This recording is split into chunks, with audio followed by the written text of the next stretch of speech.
अस्सलाम वालेकुम वरहमतुल्लाहि वबरकातुह। डॉक्टर नबीहा दी ते घर घर च गल छिड़ पई। घर घर च कहानियां एहदियां चलदियां पियां ने।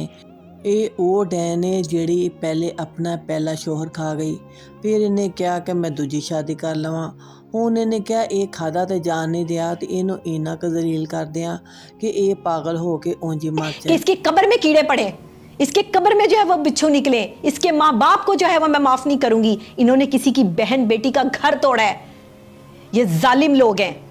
ਇਹ ਵੇਖਿਆ ਜੀ ਕਿੱਡੀ ਉਹ ਜ਼ਾਲਮ ਨਾਗਨ ਬਣ ਗਈ ਏ। ਉਹ ਤੇ ਬਦਦੁਆਵਾਂ ਦੇਣ ਤੇ ਜਿਹੜੇ ਨਾ ਆ ਗਈ ਹੈ। ਉਹਨੇ ਕਿਹਾ ਇਹਨਾਂ ਦਾ ਖਾਨਾ ਖਰਾਬ ਹੋ ਜਾਏ, ਇਹਨਾਂ ਨੂੰ ਅੱਲਾ ਐਸੀ ਮਿੱਟੀ ਰੋਲੇ ਜਿਹੜਾ ਕਿ ਇਹ ਦੁਨੀਆ ਵੇਖੀ ਇਹਨਾਂ ਨੂੰ ਐਡਾ ਭੈੜਾ ਇਹਨਾਂ ਦਾ ਅੰਜਾਮ ਹੋਵੇ ਕਿ ਮੈਨੂੰ ਵਿਆਹ ਕੇ ਕਿਉਂ ਕਿ ਲੈ ਕੇ ਗਏ ਸਨ। ਇਹਨਾਂ ਨੇ ਮੇਰੇ ਵਰਗੀ ਨੂੰ ਚੁਆਇਸ ਕਿਵੇਂ ਕੀਤਾ ਸੀ?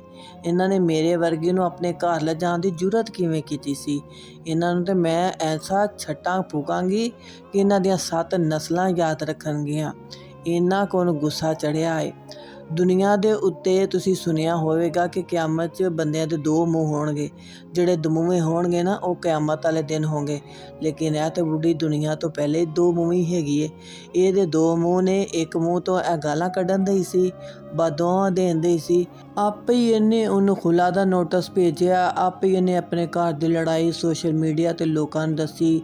ਆਪੇ ਹੀ ਇਹਨੇ ਈਚੀ ਪੀਚੀ ਆਪਣੀ ਸੱਸ ਦੀ, ਆਪਣੀ ਨਨਾਣ ਦੀ, ਆਪਣੀ ਜਿਹੜੀ ਭਰਜਾਈ ਦੀ ਸਾਰੀਆਂ ਗੱਲਾਂ ਇੱਥੇ ਦੱਸੀਆਂ। ਫਿਰ ਲੋਕਾਂ ਨੂੰ ਕਹਿੰਦੀ ਹੈ ਜੀ ਤੁਸੀਂ ਮੇਰਾ ਘਰ ਬਰਬਾਦ ਕਰਨ 'ਚ ਤੁਹਾਡਾ ਹੱਥ ਏ। ਇਹ ਦੇਖੋ ਕਿੱਡੀ ਪਾਗਲ ਔਰਤ ਏ। ਆਪ ਤੇ ਪਾਗਲ ਹੋਈ ਇਹਨੇ ਸਾਰੇ ਲੋਕਾਂ ਨੂੰ ਵੀ ਪਾਗਲ ਕਰ ਦਿੱਤਾ। ਲੋਕੀ ਪਾਗਲ ਹੋ ਕੇ ਇਹਦੀ ਵੀਡੀਓ ਵੇਖ ਵੇਖ ਕੇ ਲੋਕਾਂ ਦੇ ਵੀ ਦਿਮਾਗ ਫਿਰਨ ਲੱਗ ਪਏ ਨੇ। ਉਹਨਾਂ ਨੂੰ ਵੀ ਨਹੀਂ ਪਤਾ ਲੱਗਦਾ ਕਿ ਇਹ ਹੁਣ ਖੁੱਲ੍ਹਾ ਲੈ ਕੇ ਘਰ ਬੈਠੀ ਏ ਜਾਂ ਉਹਦੇ ਘਰ ਚਲੀ ਗਈ ਏ ਜਾਂ ਇਹਦੀ ਕਿਹੜੀ ਵੀਡੀਓ ਆਈ ਏ ਜਾਂ ਇਹਦੀ ਕਿਹੜੀ ਵੀਡੀਓ ਨਹੀਂ ਆਈ।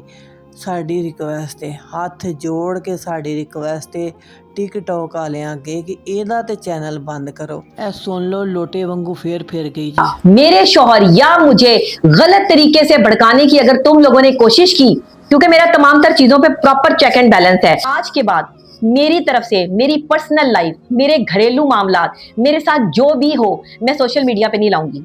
अपने शौहर पे और अपने ससुराल वालों पे इतना यकीन जो है वो हुआ है कि वो मुझे अगर अपना रहे हैं और वो ये चीज कह रहे हैं कि आइंदा इस तरह की चीजें जो है वो नहीं होंगी, तो मैं जो है वो एक मौका अपनी शादी को देना चाहती हूँ। बाकी तमाम तर जो इल्जामात हैं, जो चीजें हैं, उनकी मैं तरदीद कर चुकी हूँ कि हमें भड़काने वाले बीच में लोग भी बहुत ज्यादा थे। तो मैं बराए मेहरबानी लड़कियों को यही कहूंगी कि खुला की तरफ बहुत सोच समझ के जाएं। ਕਹਾਣੀ 'ਚ ਨਵਾਂ ਟਵਿਸਟ ਆ ਗਿਆ। ਉਹਨੇ ਸਾਰੀ ਗੱਲ ਹੀ ਤੁਹਾਡੇ ਲੋਕਾਂ 'ਤੇ ਪਾਤੀ। ਉਹਨੇ ਕਿਹਾ ਤੁਸੀਂ ਮੈਨੂੰ ਭੜਕਾਇਆ, ਤੁਸੀਂ ਮੈਨੂੰ ਕਿਹਾ ਕਿ ਖੋਕਰ ਬੰਦਾ ਹੀ ਨਹੀਂ ਹੈਗਾ, ਉਹ ਤੇ ਜਨਾਨਾ ਹੈ, ਉਹ ਤੇ ਖੁਸਰਾ ਹੈ, ਉਹ ਤੇ ਇਸ ਲਾਇਕ ਹੈ ਹੀ ਨਹੀਂ ਕਿ ਤੇਰੇ ਵਰਗੀ ਨੂੰ ਜਿਹੜਾ ਨਾ ਰੱਖ ਸਕੇ। ਅਤੇ ਉਹ ਮੈਂ ਤਾਂ ਲੋਕਾਂ ਦੀਆਂ ਗੱਲਾਂ ਦੇ ਵਿੱਚ ਕਹਿੰਦੀ ਆ ਕੇ ਅਤੇ ਖੁੱਲ੍ਹਾ ਜਿਹੜੀ ਹੈ ਉਹਨੂੰ ਦੇ ਦਿੱਤੀ ਸੀ। ਆਪਣੀ ਵੱਲੋਂ ਮੈਂ ਤਾਂ ਬੜੀ ਹੁਸ਼ਿਆਰ ਬਣੀ ਕਿ ਮੈਂ ਉਹਨੂੰ ਖੁੱਲ੍ਹਾ ਭੇਜਣੀ ਆ ਅਤੇ ਲੇਕਿਨ ਉਹ ਮੇਰੇ ਤੋਂ ਵੀ ਸ਼ਾਤਰ ਨਿਕਲਿਆ। ਉਹਨੇ ਮੈਨੂੰ ਤਲਾਕ ਦੇ ਦਿੱਤੀ। ਲੈ ਸਾਰੀ ਗੱਲ ਹੀ ਉਹਨੇ ਲੋਕਾਂ ਦੇ ਉੱਤੇ ਪਾ ਦਿੱਤੀ ਕਿ ਤੁਸੀਂ ਆਇੰਦਾ ਤੋਂ ਮੇਰੇ ਘਰ ਦੇ ਮਾਮਲੇ 'ਚ ਬੋਲੇ ਅਤੇ ਮੇਰੇ ਤੋਂ ਬੁਰਾ ਹੀ ਕੋਈ ਨਹੀਂ ਹੋਣਾ। ਇਹ ਤੋਂ ਵਾਕਈ ਬੁਰਾ ਕੋਈ ਨਹੀਂ ਹੋ ਸਕਦਾ। ਇਹ ਸਾਰਿਆਂ ਤੋਂ ਬੁਰੀ ਹੈ ਕਿਉਂਕਿ ਲੋਕੀ ਤਾਂ ਏਡੇ ਬੁਰੇ ਨਹੀਂ ਹੈਗੇ। ਇਹ ਆਪਣੇ ਘਰ ਦੀ ਗੱਲ ਆਪ ਬਾਹਰ ਆ ਕੇ ਦੱਸਦੀ ਹੈ ਅਤੇ ਲੋਕਾਂ ਨੂੰ ਪਤਾ ਚੱਲਦਾ। ਇਹ ਦਰਅਸਲ ਇਹ ਆਪ ਪਾਗਲ ਹੈ, ਇਹ ਮੈਂਟਲ ਹੈ। ਇਹ ਲੋਕੀ ਇਹਨੂੰ ਵੇਖਦੇ ਨੇ ਨਾ ਜਿਹੜੇ, ਉਹ ਵੀ ਇਹਦੇ ਵਰਗੇ ਮੈਂਟਲ ਨੇ। ਅਸੀਂ ਵੀਡੀਓ ਇਸ ਕਰਕੇ ਬਣਾਉਂਦੇ ਹਾਂ ਕਿ ਤਾਂ ਕਿ ਤੁਹਾਡਾ ਦਿਮਾਗ ਠੀਕ ਰਹੇ। ਇਹਨੂੰ ਪਾਗਲਖਾਨੇ ਜਮ੍ਹਾਂ ਕਰਾਓ, ਇਹਨੂੰ ਤਾਂ ਕਿ ਇਹਦਾ ਇਲਾਜ ਹੋਵੇ। ਇਹ ਲੋਕਾਂ ਦੇ ਇਲਾਜ ਕਰਦੀ ਕਰਦੀ ਆਪ ਹੀ ਪਾਗਲ ਹੋ ਗਈ ਹੈ। ਇਹ ਲੋਕਾਂ ਦੀਆਂ ਕਹਾਣੀਆਂ ਸੁਣਦੀ ਨਾ ਆਪ ਹੀ ਜਿਹੜੀਆਂ ਨਾ ਉਹਨਾਂ ਕਹਾਣੀਆਂ ਦਾ ਕਿਰਦਾਰ ਬਣ ਗਈ ਹੈ। ਸਾਰੇ ਭੈੜੇ, ਇਹ ਇਕੱਲੀ ਚੰਗੀ। ਸਾਰੀ ਜਿਹੜੇ ਨਾ ਇਹਦੇ ਸਹੁਰੇ ਵੀ ਭੈੜੇ ਸਨ ਪਹਿਲੇ, ਆਪਣੇ ਮੂੰਹ ਉਹਨਾਂ ਦੀਆਂ ਉਹ ਬੁਰਾਈਆਂ ਕੀਤੀਆਂ, ਮੁੜ ਕੇ ਹੁਣ ਜੀ ਉਹ ਤਾਂ ਸਾਰੇ ਚੰਗੇ ਨੇ। ਮੈਂ ਇੱਕ ਮੌਕਾ ਦਿਆਂਗੀ, ਉਹ ਮੈਨੂੰ ਲੈ ਜਾਣ, ਉਹ ਮੈਨੂੰ ਵਸਾ ਲੈਣ ਅਤੇ ਅਸੀਂ ਬੀਬੀ ਤੇਰੇ ਘਰ ਆ ਕੇ ਤੇਰੇ ਹੱਥ ਜੋੜਨੇ ਆ, ਤੇਰੇ ਪੈਰੀ ਪੈਂਦੇ ਆ ਕਿ ਘਰੋਂ ਨਿਕਲ ਆ, ਖੁੱਲ੍ਹਾ ਲੈ ਲੈ, ਇਹਨੂੰ ਛੱਡ ਦੇ। ਅਸੀਂ ਤਾਂ ਆਪਣੇ ਘਰਾਂ ਦੇ ਵਿੱਚ ਬੈਠੀਆਂ ਵਾਂ। ਅਸੀਂ ਤੈਨੂੰ ਕਦੋਂ ਕਿਹਾ ਸਾਡੇ ਖਸਮਾਂ ਦੀ ਰੰਨ ਬਣ ਆ ਕੇ? ਤੂੰ ਆਪਣੇ ਖਸਮ ਦੀ ਰੰਨ ਬਣ ਜਾ, ਬੜੀ ਗੱਲ ਏ। ਅਤੇ ਲਿਹਾਜ਼ਾ ਸਾਨੂੰ ਸਾਡੇ ਮੂੰਹ ਖੋਲ੍ਹਣ 'ਤੇ ਮਜਬੂਰ ਨਾ ਕਰ। ਸਾਡੀ ਟਿਕਟੋਕ ਵਾਲਿਆਂ ਅੱਗੇ ਗੁਜ਼ਾਰਿਸ਼ ਹੈ ਕਿ ਇਹਦਾ ਚੈਨਲ ਬੰਦ ਕਰੋ ਤਾਂ ਕਿ ਇਹਨੂੰ ਆਪਣੇ ਘਰ ਦੇ ਵਿੱਚ ਆਪਣੇ ਘਰਦਾਰੀ ਚਲਾਉਣ 'ਚ ਸਕੂਨ ਮਿਲੇ। ਅਸੀਂ ਲੋਕ ਇਹਦੇ ਵੱਲੋਂ ਯਕੀਨ ਕਰੋ ਬਹੁਤ ਹੱਦ ਤੱਕ ਜਿਹੜਾ ਨਾ ਬੇਜ਼ਾਰ ਹੋ ਗਏ ਹਾਂ। ਇਹਨੂੰ ਇਹਦੀ ਸ਼ਕਲ ਵੀ ਨਹੀਂ ਵੇਖਣਾ ਚਾਹੁੰਦੇ, ਨਾ ਅਸੀਂ ਇਹਦੀ ਕਿਸੇ ਘਰ ਦੀ ਘਰੇਲੂ ਇਹਦੀਆਂ ਗੱਲਾਂ ਦੇ ਵਿੱਚ ਇੰਟਰਸਟ ਰੱਖਦੇ ਹਾਂ, ਨਾ ਸਾਨੂੰ ਇਹਦੇ ਨਾਲ ਕੋਈ ਮਤਲਬ ਹੈ ਤੇ ਨਾ ਸਾਨੂੰ ਇਹਦਾ ਕੋਈ ਫਾਇਦਾ ਹੈ। ਲਿਹਾਜ਼ਾ ਮੇਰੇ ਨਾਲ ਜਿੰਨੇ ਲੋਕ ਐਗਰੀ ਨੇ ਤੇ ਉਹ ਸਾਰੇ ਆਪਣੇ ਕਮੈਂਟ 'ਚ ਦੱਸਣ ਕਿ ਵਾਕਈ ਇਹ ਗੱਲ ਸਹੀ ਹੈ ਕਿ ਨਹੀਂ, ਕਿਉਂਕਿ ਇਹਨੇ ਤੇ ਫਜ਼ੂਲ ਗੰਦ ਪਾਇਆ ਹੈ ਸੋਸ਼ਲ ਮੀਡੀਆ ਤੇ ਆ ਕੇ। ਕਦੀ ਕੋਈ ਗੱਲ, ਕਦੀ ਕੋਈ ਗੱਲ, ਕਦੀ ਕੋਈ ਗੱਲ, ਕੋਈ ਸਵਾਦ ਦੀ ਵੀਡੀਓ ਵੇਖਣ ਦਾ ਟਾਈਮ ਹੀ ਨਹੀਂ ਮਿਲਦਾ। ਇਹਦਾ ਹੀ ਰੰਡੀ ਰੋਣਾ ਹੀ ਨਹੀਂ ਪਾਸ ਆਉਂਦਾ, ਇਹਦੀਆਂ ਗੱਲਾਂ ਨਹੀਂ ਮੁੱਕਦੀਆਂ, ਇਹਦੇ ਨਹੀਂ ਸਿਆਪੇ ਮੁੱਕਦੇ। ਇਹਦੇ ਆਪਣੇ ਘਰ ਦਾ ਇੱਕ ਇਹਦੀ ਸ਼ਾਦੀ ਹੋਈ ਤੇ ਇਹਨੇ ਯਕੀਨ ਕਰੋ ਪੂਰਾ ਵਿਆਹ ਕਰ ਛੱਡਿਆ। ਇਹਨੇ 7-8 ਮਹੀਨਿਆਂ ਦਾ ਵਿਆਹ ਜਿਹੜਾ ਨਾ ਇਹਨੇ ਹਲੇ ਤੱਕ ਨਹੀਂ ਮੁਕਾਇਆ। ਇਹਦੀ ਇਹ ਔਰਤ ਜਿਹੜੀ ਹੈ ਨਾ ਲੜਾਕੀ ਹੈ, ਇਹਦੀ ਇਹ ਔਰਤ ਜਿਹੜੀ ਹੈ ਤੇ ਨਾ ਇਹ ਮੀਸਣੀ ਹੈਗੀ। ਆਪਣਾ ਘਰ ਇਹਨੇ ਰੱਖਿਆ ਜੇ, ਇਹ ਤੁਹਾਨੂੰ ਲੋਕਾਂ ਨੂੰ ਇਹਨੇ ਬੇਵਕੂਫ ਬਣਾਇਆ ਜੇ, ਤੁਹਾਨੂੰ ਪਾਗਲ ਬਣਾਇਆ ਹੈ।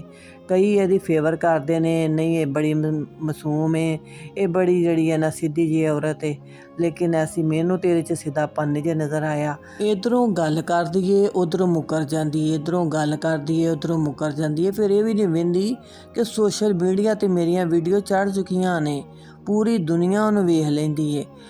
ਕੋਲੋਂ ਕੋਈ ਗੱਲ ਹੋਵੇ ਨਾ, ਘਰ 'ਚ ਕੋਈ ਗੱਲ ਹੋਵੇ ਇੱਕ ਘਰ 'ਚ, ਤੇ ਘਰ ਤੱਕ ਗੱਲ ਰਹਿੰਦੀ ਏ, ਤੇ ਜਦੋਂ ਇਹਨੇ ਸੋਸ਼ਲ ਮੀਡੀਆ 'ਤੇ ਪਾ ਦੇਣੀ ਹੈ ਤੇ ਉਹ ਤਾਂ ਫਿਰ ਘਰ 'ਚ ਪਹੁੰਚ ਜਾਂਦੀ ਹੈ ਨਾ ਗੱਲ, ਸਾਰੇ ਲੋਕਾਂ ਦੀ ਗੱਲ ਬਣ ਜਾਂਦੀ ਏ।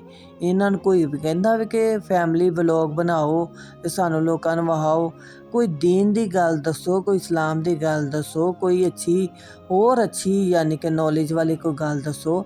ਪੜ੍ਹੀ ਲਿਖੀ ਔਰਤ ਅਗਰ ਹੈ ਸੀ ਤੇ ਪੜ੍ਹੇ ਲਿਖਿਆਂ ਵਾਲੀ ਕੋਈ ਗੱਲ ਕਰਦੀ, ਕੋਈ ਸੋਹਣੀਆਂ ਸੁਥਰੀਆਂ ਗੱਲਾਂ ਲੋਕਾਂ ਤੱਕ ਪਹੁੰਚਾਤੀ, ਕੋਈ ਇਹਦੇ ਮਰਨ ਤੋਂ ਬਾਅਦ ਵੀ ਇਹਦੇ ਲਈ ਸਦਕਾ ਜਾਰੀਆ ਬਣ ਜਾਂਦੀਆਂ ਉਹਦੀਆਂ ਵੀਡੀਓ।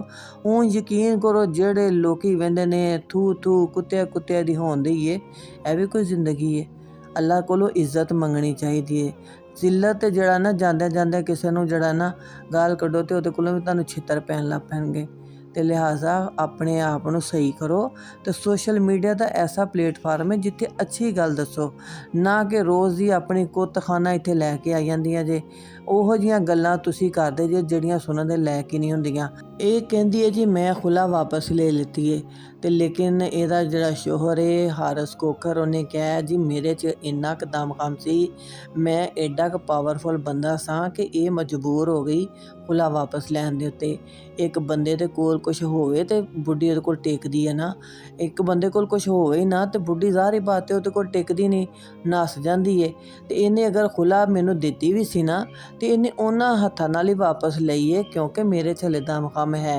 ਇਹ ਗੱਲਾਂ ਨੇ ਲੋਕਾਂ ਨੂੰ ਦੱਸਣ ਵਾਲੀਆਂ, ਲੇਕਿਨ ਸ਼ਰਮ ਦਾ ਘਾਟਾ ਇਹਨਾਂ ਦੋਵਾਂ ਨੂੰ ਨਹੀਂ, ਉਹਨਾਂ ਨੂੰ ਵੀ ਇਹ ਜਿਹੜੇ ਯਕੀਨ ਕਰੋ ਇਹਨਾਂ ਨੂੰ ਫਾਲੋ ਕਰਦੇ ਨੇ। ਸ਼ਰਮ ਇਹਨਾਂ ਲੋਕਾਂ ਨੂੰ ਵੈਸੇ ਆਉਣੀ ਨਹੀਂ, ਜਿੰਨੀ ਮਰਜ਼ੀ ਸ਼ਰਮ ਇਹਨਾਂ ਦਵਾਓ। उसने खुला इसीलिए वापस ली है कि वो मेरे बगैर नहीं रह सकती।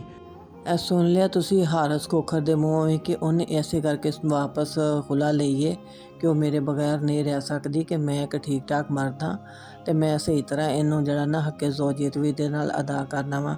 ਜਿਹੜਾ ਇਹ ਕਹਿੰਦੀ ਹੈ ਨਾ ਕਿ ਮੇਰੇ ਨਾਲ ਹੱਕੇ ਜ਼ੌਜੀਅਤ ਅਦਾ नहीं करता, ਇਹ ਵੀ ਤੁਸੀਂ ਗੱਲ ਸੁਣ ਲਈ। लोगों को बैठ के कह रहा है कि जो है वो इसकी उम्र ज़्यादा होगी तो बच्चा नहीं हुआ। अभी 8 महीने तो शादी को हुए हैं, 6 महीने तो तूने लड़ते लड़ते निकाल दिए, उसमें तूने हकूक़ ज़ौजियत जो है वो पूरी तरह अदा नहीं किए। ਇਹ ਵੀ ਟਾਈਮ ਆਉਣਾ ਸੀ, ਇਹ ਵੀ ਵੀਡੀਓ ਸਾਡੇ ਬੱਚਿਆਂ ਨੇ ਵੇਖਣੀਆਂ ਸਨ, ਇਹ ਵੀ ਸਾਡੇ ਬੱਚਿਆਂ ਨੂੰ ਪਤਾ ਚੱਲਣਾ ਸੀ ਕਿ ਹੱਕੇ ਜ਼ੌਜੀਅਤ ਕਿਵੇਂ ਅਦਾ ਹੁੰਦਾ ਵੇ ਤੇ ਕਿਵੇਂ ਔਰਤ ਜਿਹੜੀ ਆਪਣੇ ਘਰ ਟਿਕਦੀ ਹੈ। ਸ਼ਰਮ ਦਾ ਘਾਟਾ ਵੈਸੇ ਡੁੱਬ ਕੇ ਮਰ ਜਾਣਾ ਚਾਹੀਦਾ ਇਸ ਜੋੜੇ ਨੂੰ ਤੇ ਲਾਜ਼ਮੀ, ਕਿਉਂਕਿ ਇਹਨਾਂ ਨੇ ਤਾਂ ਬੜਾ ਹੀ ਗੰਦ ਫੈਲਾਇਆ, ਯਕੀਨ ਕਰੋ। ਇੱਥੋਂ ਤੱਕ ਵੀਡੀਓ ਜਿਹੜੀਆਂ ਨਾ ਬਣਾਉਣ ਲੱਗਿਆ ਮੇਰਾ ਤੇ ਯਕੀਨ ਕਰੋ ਦਿਮਾਗ ਖ਼ਰਾਬ ਹੋ ਗਿਆ। ਇਸ ਔਰਤ ਨੂੰ ਨਾ ਸ਼ਰਮ ਆਉਣੀ ਹੈ ਤੇ ਨਾ ਇਹਨੂੰ ਸ਼ਰਮ ਅੱਲਾ ਨੇ ਦੇਣੀ ਹੈ। ਅੱਲਾਹ ਤਾਲਾ ਕੋਲੋਂ ਦੁਆ ਹੈ ਕਿ ਇਹਨੂੰ ਚੱਕ ਲੈ। ਪੂਰੇ ਪਾਕਿਸਤਾਨ ਦੀ ਇਹ ਕੌਮੀ ਸ਼ਾਦੀ ਬਣ ਗਈ ਹੈ ਤੇ ਪੂਰੇ ਪਾਕਿਸਤਾਨ ਦੀ ਯਕੀਨ ਕਰੋ ਇਹਨੇ ਗੰਦ ਮਚਾ ਕੇ ਰੱਖ ਦਿੱਤਾ ਹੈ। ਇਹਦੀ ਸ਼ਾਦੀ ਨੇ ਵੀ, ਇਹਦੀ ਖੁਲਾ ਨੇ ਵੀ, ਇਹਦੀ ਤਲਾਕ ਨੇ ਵੀ, ਇਹਦੀਆਂ ਪੂਰੀਆਂ ਵੀਡੀਓ ਨੇ ਯਕੀਨ ਕਰੋ ਪੂਰੇ ਮੀਡੀਆ ਦੇ ਉੱਤੇ ਗੰਦ ਫੈਲਾਇਆ ਹੈ। ਇਹ ਏਡੇ ਗੰਦਾ ਜੋੜਾ ਵੇ, ਇਹਨਾਂ ਨੂੰ ਜਿਹੜਾ ਨਾ ਬਸ ਦੁਆ ਹੈ ਕਿ ਦੋਵਾਂ ਨੂੰ ਚੱਕ ਲੈ। ਤੇ ਵੀਡੀਓ ਤੁਹਾਨੂੰ ਚੰਗੀ ਲੱਗੀ ਹੋਵੇ ਤੇ ਚੈਨਲ ਨੂੰ ਜ਼ਰੂਰ ਸਬਸਕ੍ਰਾਈਬ ਕਰ ਦੇਣਾ, ਵੀਡੀਓ ਨੂੰ ਲਾਈਕ ਕਰਕੇ ਤੇ ਆਪਣੇ ਕਮੈਂਟ ਜ਼ਰੂਰ ਦੱਸਿਆ ਕਰੋ ਕਿ ਕਿਆ ਤੁਸੀਂ ਇਹੋ ਜਿਹੇ ਜੋੜੇ ਨੂੰ ਪਸੰਦ ਕਰਦੇ ਜੇ, ਕਿਆ ਇਹ ਸਹੀ ਕੰਮ ਕਰਦੇ ਪਏ ਨੇ, ਤੇ ਆਪਣੀ ਰਾਏ ਜ਼ਰੂਰ ਦਿਆ ਕਰੋ। ਅਗਲੀ ਵੀਡੀਓ 'ਚ ਫਿਰ ਮਿਲਾਂਗੇ। ਬਹੁਤ ਸਾਰਾ ਆਪਣਾ ਖਿਆਲ ਰੱਖਣਾ ਤੇ ਆਪਣੇ ਦੁਆਵਾਂ 'ਚ ਯਾਦ ਰੱਖਣਾ। ਅਸਲਾਮੁਅਲੈਕੁਮ ਵਰਹਿਮਤੁল্লাহি ਵਬਰਕਾਤੁਹੂ।